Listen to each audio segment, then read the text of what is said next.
Keduanya dari Perjanjian Lama, Keluaran 20 ayat 16 dan Zakaria 8 ayat 16 sampai dengan 17. Bersama dengan kita mempersiapkan diri, Bapak, kita bersama-sama bersatu di dalam doa. Kami memohon penyertaan dan pertolongan-Mu ya Bapa, agar pada saat pelayanan firman ini kami memperoleh kekuatan, kami mendapatkan hati yang bijaksana, di tengah-tengah kami mewujudkan panggilan hidup yang memang tidak mudah. Kami bersama-sama bersyukur kalau kami boleh diantarkan oleh Manen Serafim yang mengingatkan kepada kami bahwa sesungguhnya Engkau adalah gembala yang baik, gembala yang senantiasa menuntun agar kami hidup pada jalan hidup yang benar. Bapa, sertai hamba-Mu dalam kelemahan, mampukan hamba-Mu berbicara seturut dengan kehendak-Mu, dan hamba-Mu juga boleh mendengar bersama dengan setiap orang yang mendengar akan kebenaran firman-Mu. Kami mau pasrahkan pelayanan firman ini dalam tangan pimpinan kasih-Mu. Dalam nama Tuhan kami Yesus Kristus kami berdoa. Amin. Bagian bacaan yang pertama, Keluaran pasal 20 ayat yang ke-16. Kita baca bersama-sama. Keluaran pasal 20 ayat yang ke-16. Jangan mengucapkan saksi dusta tentang sesamamu. Dan bagian firman yang kedua, berdasarkan apa yang dituliskan di dalam kitab Zakaria pasal yang ke-8 ayat 16 sampai dengan ayat yang ke-17. Zakaria pasal 8 ayat 16 sampai 17.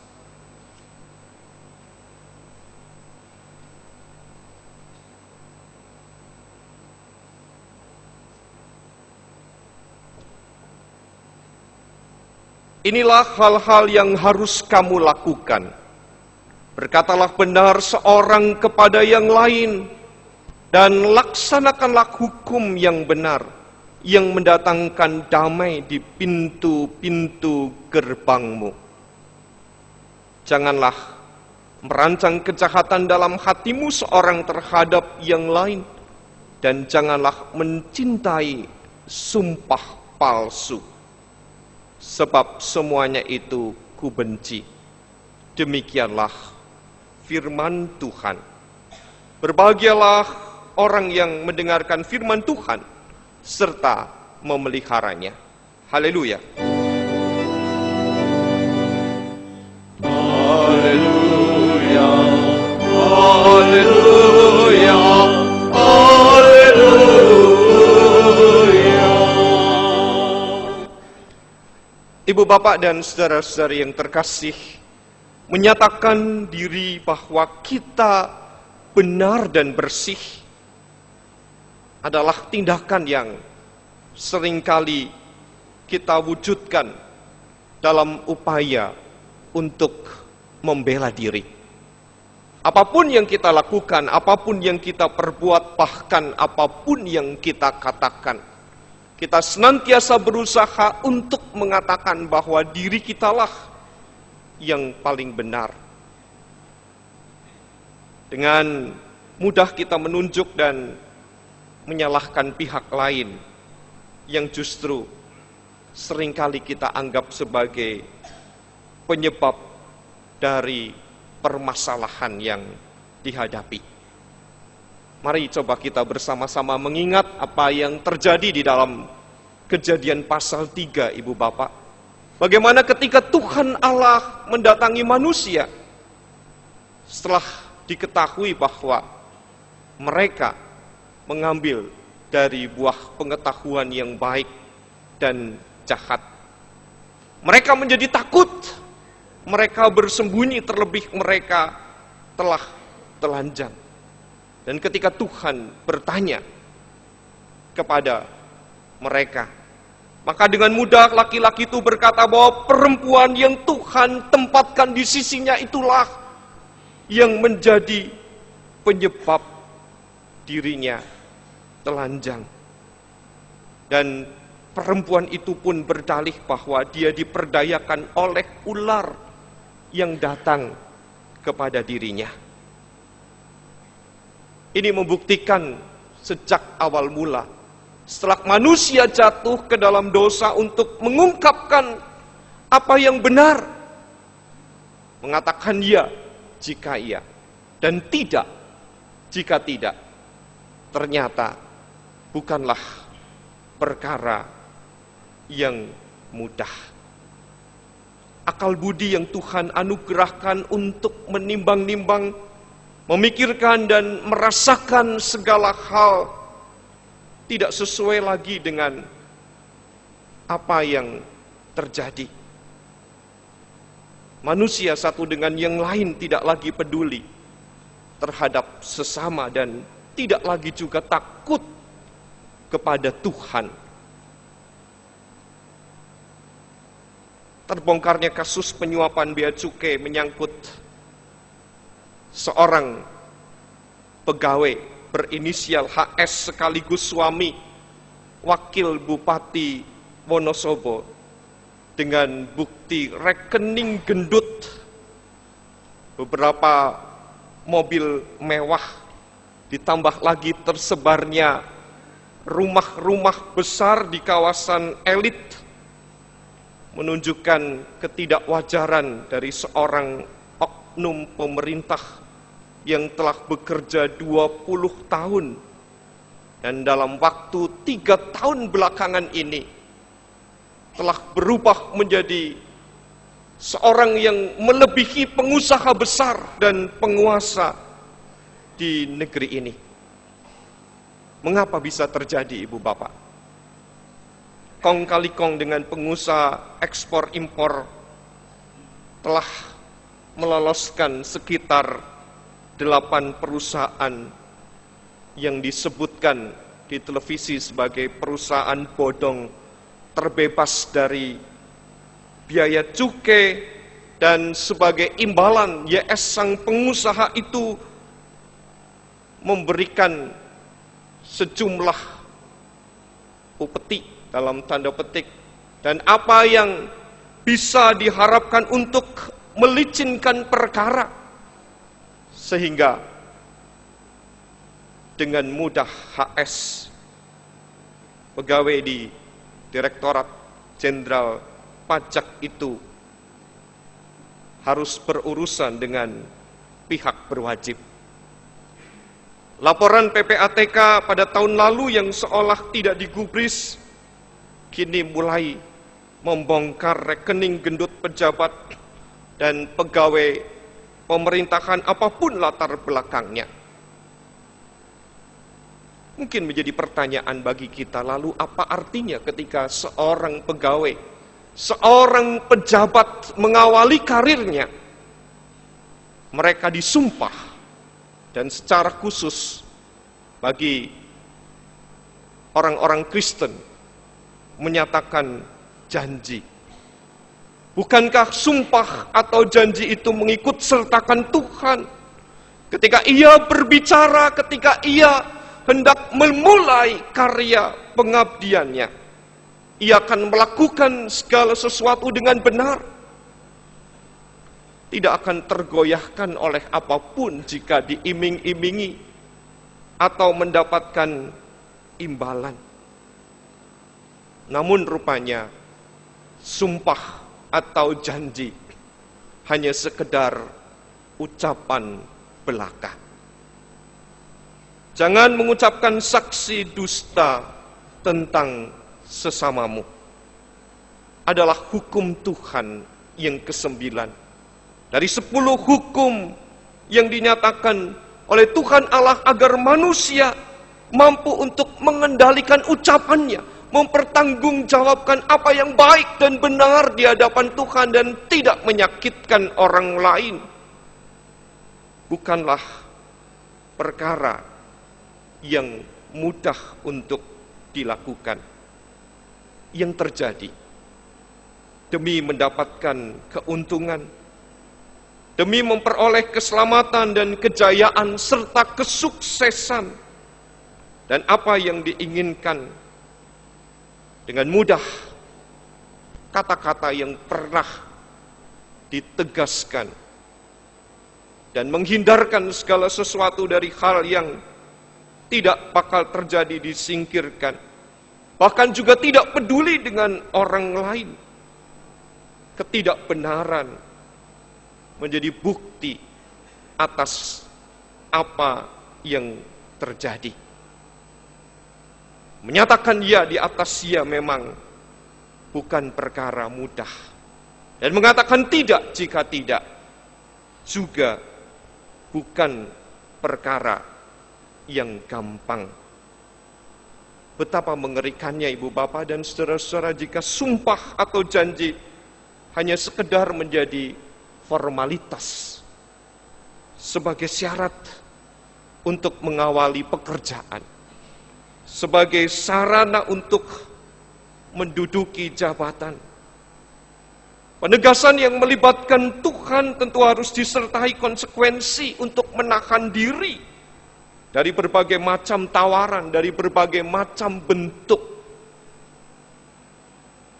tindakan dan dampak yang membawa godaan. Agama seringkali sekedar menjadi baju. Dan seolah-olah dengan pernyataan keagamaan, segala sesuatu akan dijalankan dengan baik dan dengan benar. Apapun latar belakang ketika seorang menyatakan janjinya. Kalau bagi orang Kristen janji itu berarti ya di atas segala-galanya dan tidak juga tidak. Yang nilainya sama dengan sumpah bagi mereka yang beragama lain. Di mana disitulah firman Tuhan harus didengar. Firman Tuhan menjadi sumber kebenaran. Tetapi ternyata manusia lebih suka pada perkataan iblis yang penuh dengan dusta. Dimulailah dari perkara-perkara yang kecil. Tidak apa-apa, sekali ini saja. Kedua, ketiga, dan seterusnya. Dampak dari persahabatan dengan iblis itu, akhirnya manusia menjadi culas akal budi, perasaan, rasa hati, dan perkataannya menyalahi keadaan segala sesuatu. Tidak sesuai dengan kebenaran. Oleh karena itu, manusia tidak lagi mengenal Tuhan Allah. Suara-suara apapun yang dinyatakan, mengingatkan, menasehati, bahkan kewajiban keagamaan seolah hanya dilakukan sebagai syarat. Akhirnya, persahabatan yang demikian menjadikan ia tidak peduli dengan diri sendiri dan juga terhadap orang lain. Orang-orang yang terdekat akan mengalami sakit hati, akan merasa terjauhkan, dan lain-lainnya. Ibu bapak dan saudara-saudara yang terkasih, dusta berarti menyatakan segala sesuatu yang tidak benar. Dan dusta ini merupakan dosa yang disebabkan oleh mulut atau lidah. Tetapi janganlah hal tersebut dianggap ringan. Perkataan jahat itu sesungguhnya diterbitkan oleh hati dan niat yang jahat pula. Dan disertai dengan tindakan yang akhirnya membawa pada dampak yang berhubungan dengan keinginan, berhubungan dengan segala hal untuk kepentingan diri sendiri. Dusta dapat menyangkut hubungan manusia dengan Allah dan sesamanya. Jika manusia berkata dusta tentang Allah dan menghujat namanya, merupakan pelanggaran pada hukum yang ketiga. Jangan menyebut nama Tuhan Allahmu dengan sembarangan. Demikian juga manusia berkata dusta tentang sesamanya adalah pelanggaran dalam hukum yang ke-9. Oleh karena itu, ibu bapak dan saudara-saudara, perkataan dan perbuatan dusta membangkitkan murka Allah, membangkitkan kemarahan besar, dan orang-orang yang melakukan dusta harus menanggung apa yang menjadi dampak dari kesaksiannya yang tidak benar itu. Dalam hukum ke-9, bukan saja Tuhan melarang mengucapkan saksi dusta, tetapi diperintahkan pula supaya orang menuturkan kesaksian yang jelas dan benar.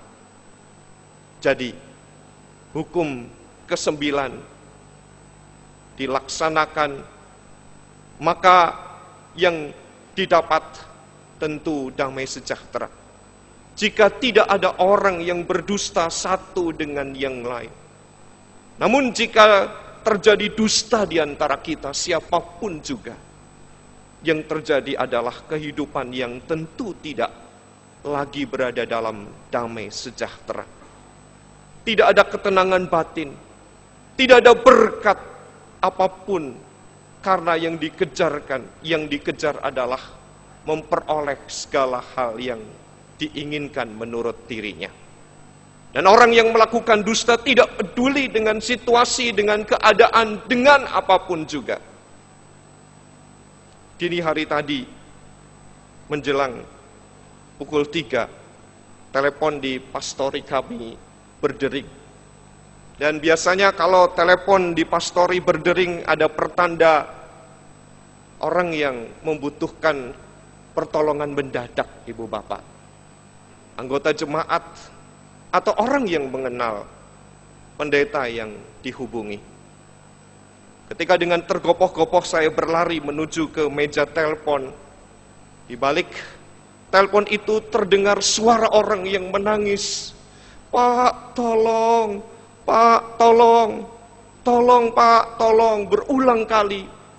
Dan saya mendengar seolah telepon itu diambil alih oleh orang lain dan mengatakan, saya AKP Arianto. Dari mana Pak? Saya dari Polda. Polda mana? Ya Polda Metro Jaya. Anak Bapak ditangkap karena narkoba. Saya sudah mulai berpikir ini pasti penipuan. Lalu dengan santai saya mengatakan, kok bisa ditangkap?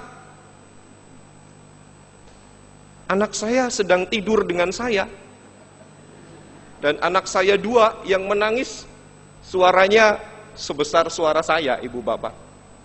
Jadi, jelas tidak mungkin karena ibunya sedang di Jogja bersama dengan Paduan Suara Wilayah 10. Saya pikir ada hal yang memang genting di tengah situasi orang-orang terlelap tidur.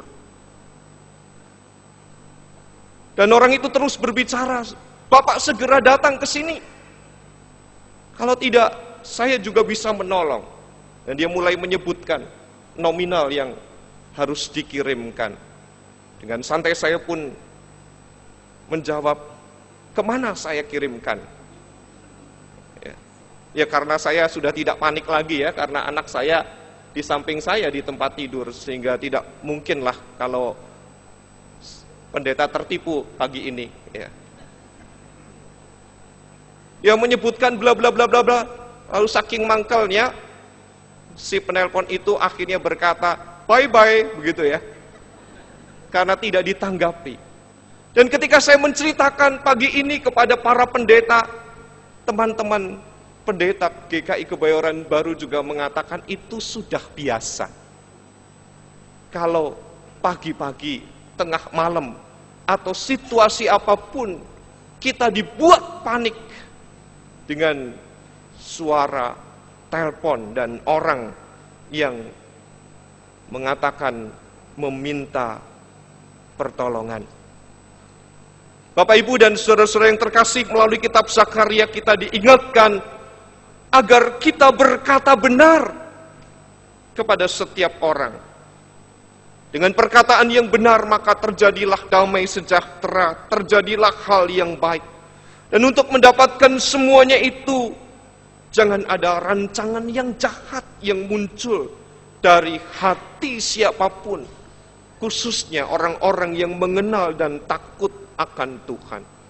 Jangan sekali-kali berbohong, karena bohong berarti sama dengan mengucapkan sumpah palsu. Pada masa lalu ketika kitab Zakaria ini dituliskan, orang dengan mudah untuk meyakinkan sesamanya, meminjam uang, meminta pertolongan, dan lain-lainnya dengan gampang mereka berkata sumpah demi Ikyeset, demi Tuhan, demi ciptaan Tuhan, dan demi apapun juga. Ternyata Tuhan tidak menyukai tindakan yang sepantasnya tidak dilakukan. Tuhan tidak membela orang yang mengatasnamakan dirinya untuk menjadi sumber bahwa ia akan menepati apa yang dikatakan. Bukan sekedar sumpahnya yang dilarang, namun bagaimana sesungguhnya mempertanggungjawabkan yang diucapkan itu adalah tidak mudah.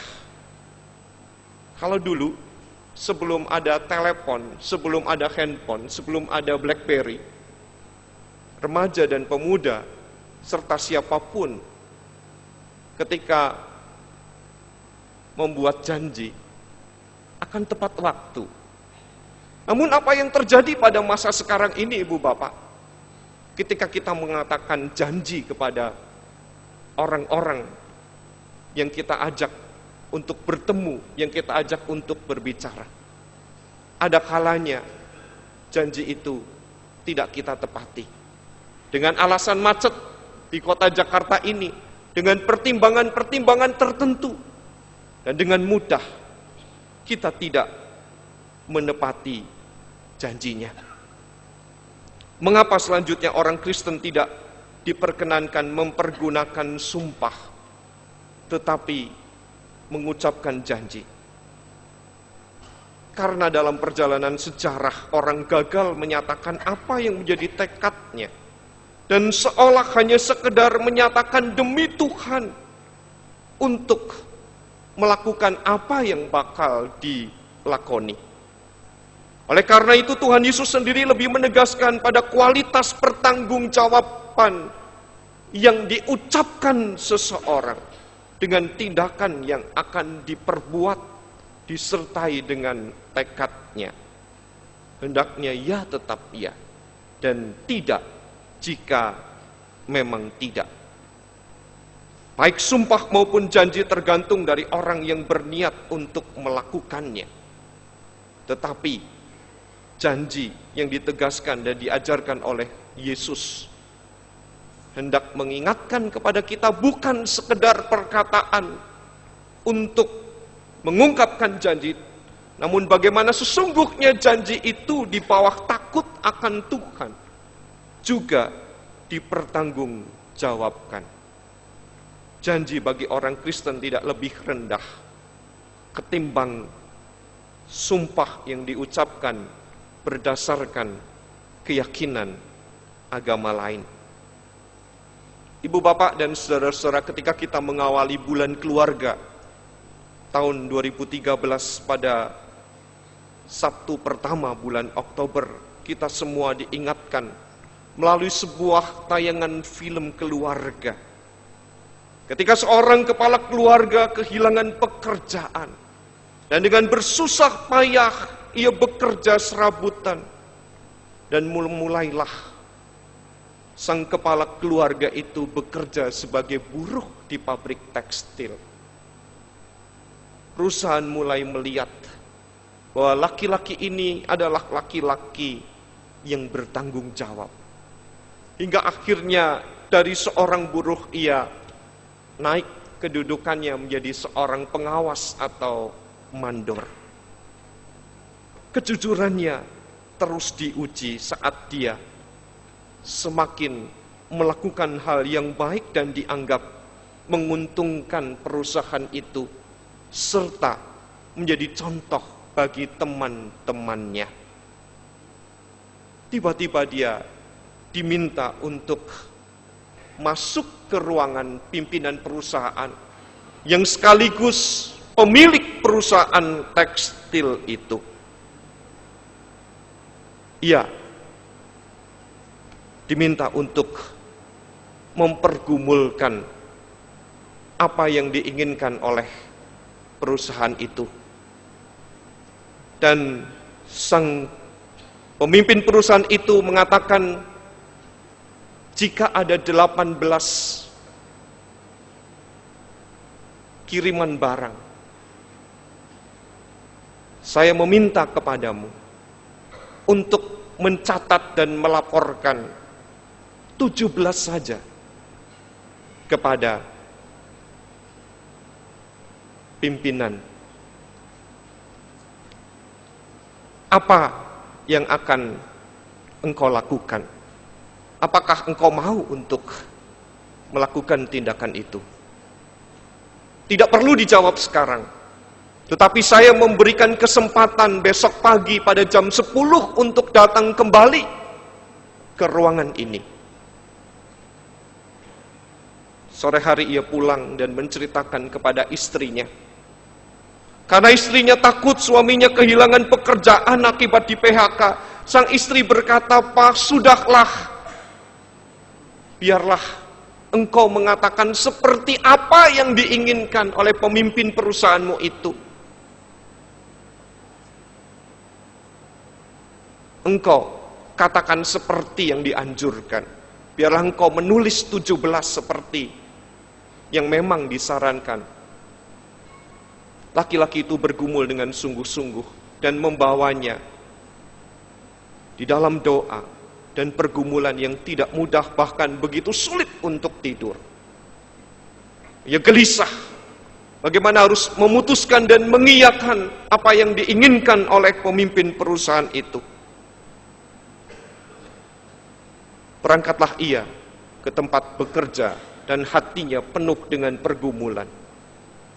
Ketika jam 10 tiba, ia mengetuk pintu ruang pimpinan. Lalu pemimpin perusahaan itu bertanya, "Bagaimana jawabmu?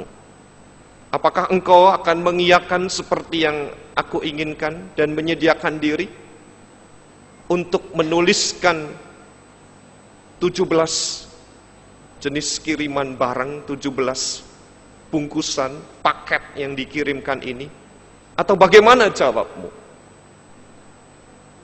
Laki-laki itu berkata, "Saya akan menuliskan apa adanya. Jika barang itu dikirimkan sebanyak 18 paket, maka saya pun akan menuliskan 18 paket. Saya tidak ingin perusahaan ini rugi dan juga perusahaan lain mengalami kerugian. Saya siap untuk dipecat jika saya tidak mampu untuk sesuai dengan keinginan pimpinan di sini." Namun apa yang terjadi, ibu bapak dan saudara-saudara? Pemimpin dan pemilik perusahaan itu justru menjabat tangannya dan mengatakan, "Selamat, kaulah orang yang dicari. Telah puluhan orang yang aku panggil ke tempat ini, ternyata dari puluhan orang hanya kau yang jujur dan berani mengatakan hal yang benar. Perusahaan ini akan maju jika yang bekerja adalah orang-orang yang jujur seperti dirimu." Kejujuran rupanya berbuah manis, hingga akhirnya dirinya diangkat menjadi salah satu manajer di perusahaan itu. Mengatakan segala sesuatu yang benar memang tidak mudah, terlebih di tengah-tengah dunia yang penuh dengan tantangan ini. Di negeri ini begitu banyak orang yang berlomba untuk mendapatkan apa yang diinginkan. Terbongkarnya kasus pada seorang bernama HS. Dan barangkali tokoh-tokoh yang lain. Bahkan beberapa waktu yang lalu kita juga cukup dikejutkan dengan apa yang dilakukan oleh Ketua MK. Adalah bukti bahwa melakukan kejujuran di negeri ini merupakan perjuangan. Beranikah Akhil Mukhtar akhirnya mengatakan bahwa dirinya siap untuk dipotong jarinya? Tanpa dipotong jarinya, dia sudah menanggung beban moral dari apa yang diucapkannya itu. Saya, ibu bapak dan saudara-saudara adalah orang yang ditempatkan di tengah-tengah situasi semacam ini.